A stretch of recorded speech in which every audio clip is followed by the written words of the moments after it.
हरे कृष्णा। हर हर महादेव। आप सभी को उत्पन्ना एकादशी की ढेर सारी शुभकामनाएं। आज हम इस वीडियो में उत्पन्ना एकादशी की व्रत कथा का श्रवण करेंगे। तो आइए कथा का श्रवण प्रारंभ करते हैं। धर्मराज जी युधिष्ठिर कहने लगे कि हे भगवान, मैंने कार्तिक शुक्ल एकादशी अर्थात प्रबोधनी एकादशी का सुविस्तार वर्णन सुना। अब आप कृपया करके मुझे मार्गशीर्ष मास के कृष्ण पक्ष की एकादशी के विषय में भी बतलाइए।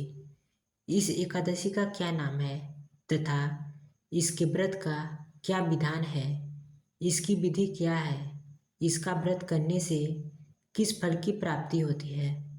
कृपया यह सब विधान पूर्वक कहिए। भगवान श्री कृष्ण बोले, मार्गशीर्ष मास के कृष्ण पक्ष में आने वाली इस एकादशी को उत्पन्ना एकादशी कहा जाता है। यह व्रत शंखोद्वार तीर्थ में स्नान करके भगवान के दर्शन करने से जो फल प्राप्त होता है उसके बराबर पुण्य मिलता है। व्रत करने वाले भक्त को चोर, पाखंडी, पर स्त्रीगामी, निंदक, मिथ्याभाषी तथा किसी भी प्रकार के पापी से बात नहीं करनी चाहिए। इसका महात्म्य मैं तुमसे कहता हूँ, सो ध्यानपूर्वक सुनो। युधिष्ठिर कहने लगे कि हे भगवान, आपने हजारों यज्ञ और लाख गौदान को भी एकादशी व्रत के बराबर नहीं बताया, सो यह तिथि सब तिथियों से उत्तम कैसे हुई, बताइए। भगवान कहने लगे, हे युधिष्ठिर, सतयुग में मुर नाम का दैत्य उत्पन्न हुआ। वह बड़ा बलवान और भयानक था। उस प्रचंड दैत्य ने इंद्र, आदित्य, वसु, वायु, अग्नि आदि सभी देवताओं को पराजित करके भगा दिया। तब इंद्र सहित सभी देवताओं ने भयभीत होकर भगवान शिव से सारा वृत्तांत कहा और बोले, हे कैलाशपति, मुर दैत्य ने भयभीत होकर सब देवता मृत्युलोक में फिर रहे हैं। तब भगवान शिव ने कहा, हे देवताओं, तीनों लोकों के स्वामी, भक्तों के दुखों का नाश करने वाले भगवान विष्णु की शरण में जाओ। वे ही तुम्हारे दुखों को दूर कर सकते हैं। शिव जी के ऐसे वचन सुनकर सभी देवता क्षीर सागर में पहुँचे।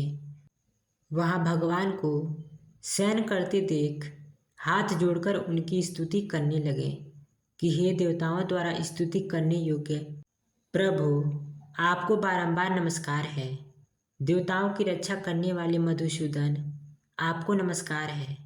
आप हमारी रक्षा करें। दैत्यों से भयभीत होकर हम सब आपकी शरण में आए हैं। आप इस संसार के कर्ता, माता पिता, उत्पत्ति और पालनकर्ता और संहार करने वाले हैं। सबको शांति प्रदान करने वाले हैं। आकाश और पाताल भी आप ही हैं। आपके पितामह ब्रह्मा, सूर्य, चंद्र, अग्नि, सामग्री, होम, आहुति, मंत्र, तंत्र, जप, यजमान, यज्ञ, कर्म, कर्ता, भोक्ता भी आप ही हैं। आप सर्वव्यापक हैं। आपके सिवा तीनों लोकों में चर तथा अचर कुछ भी नहीं है।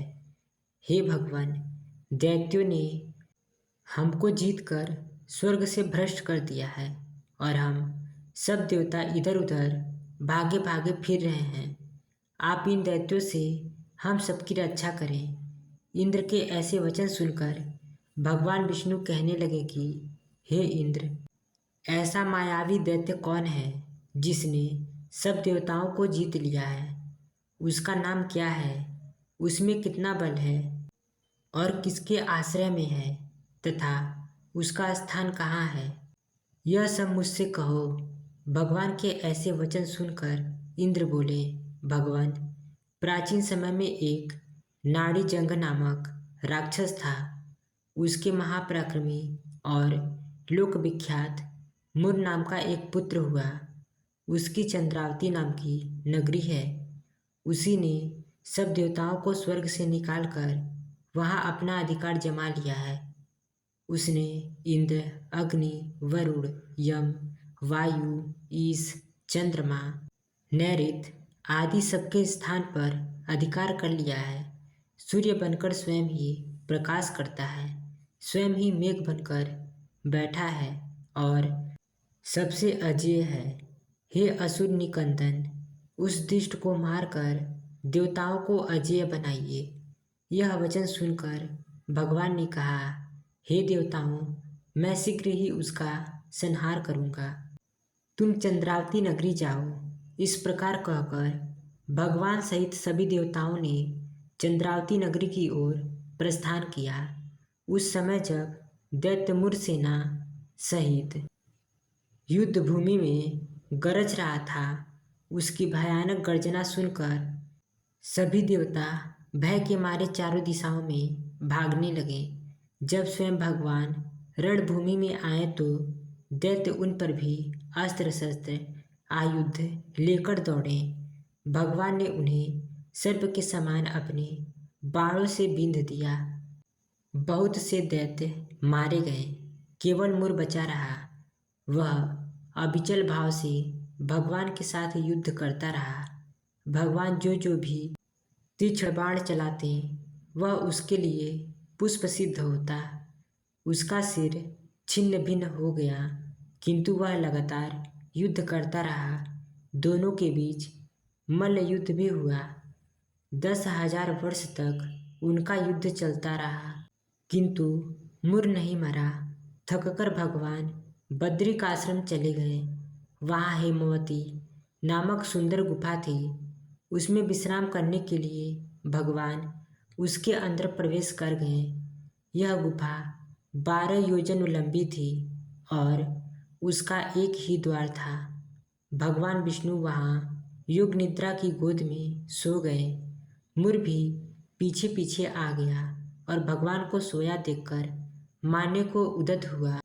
तभी भगवान के शरीर से उज्ज्वल कांतिमय रूप वाली देवी प्रकट हुई।